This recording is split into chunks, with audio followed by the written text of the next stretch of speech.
ప్రియులరా, బాగున్నారా? దేవుని వాక్యాన్ని క్రమంగా చదువుచున్నారా? ప్రార్థించుచున్నారా? నేటి ధ్యాన వాక్యము యెషయా గ్రంథం 26వ అధ్యాయము 13వ వచనం. యెహోవా మా దేవా, నీవుగాక వేరు ప్రభువులు మమ్మును నేలిరి. ఇశ్రాయేలీయులు దేవునితో ఈ మాట చెబుతూ ఉన్నారు.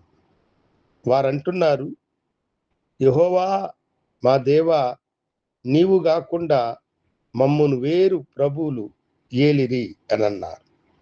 వారు దేవుని నీతిని విసర్జించి శ్రమలో పడ్డప్పుడు వారు దేవుని వైపు చూసి మొరపెట్టారు. వారు శ్రమలో పడడానికి కారణం ఏమిటి?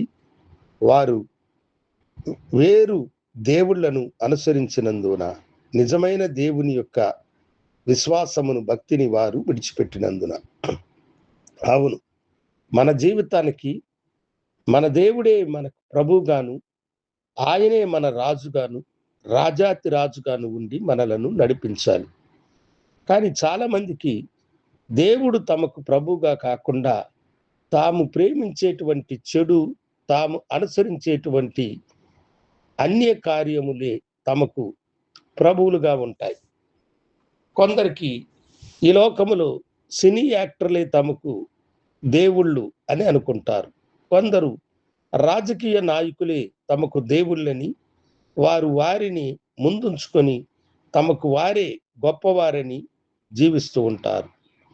కొందరు తమకు ఇష్టమైనటువంటి చెడు కార్యముల మీద వాంఛ కలిగిన వారై ఆ చెడు లేనట్లయితే తాము జీవించలేమని అనుకుంటారు. దేవుని కంటే వారు వాటికే అధిక ప్రాముఖ్యత ఇస్తూ ఉంటారు. నీ జీవితంలో నీవు అధికంగా ప్రేమించున్నటువంటిది ఏదో, అది ఏదైనాను సరే, కొందరికి నగల మీద ప్రేమ, కొందరికి ధనము మీద ప్రేమ, కొందరికి త్రాగుడు మీద ప్రేమ, కొందరికి పొగద్రాగడములో ప్రేమ, ఇవే తమకు ప్రభువులు, తమకు దేవుళ్ళు అని అనుకుంటారు. అవి లేనిదే తాము జీవించలేమని అనుకుంటారు. అలా మీరు అనుకున్నప్పుడల్లా అనేక శ్రమలకు, బాధలకు లోనైతూ ఉంటారు. ఇశ్రాయేలు ప్రజలు అన్య దేవతలను అనుసరించి నడిచినప్పుడు వారు తమ శత్రువుల చేతిలో పడి బాధింపబడినారు.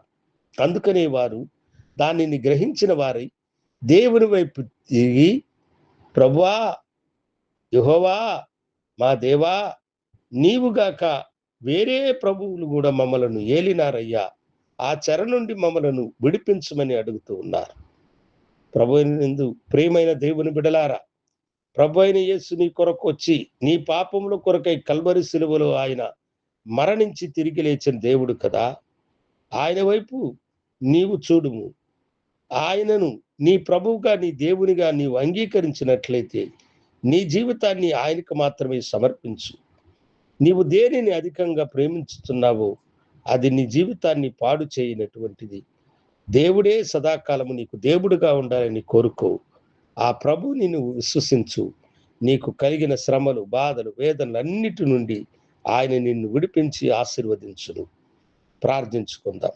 గనుడా, సమర్పణతో నీ బిడలు నీ వైపు తిరిగి, దేవా, మీరే మా రాజు, మీరే మా ప్రభు అని తమను తాము సమర్పించుకున్నప్పుడు బిడ్డల పట్ల మీరు కనికరం చూపమని యేసు నామమున అడిగి వేడుకొనుచున్నాను తండ్రి, ఆమేన్.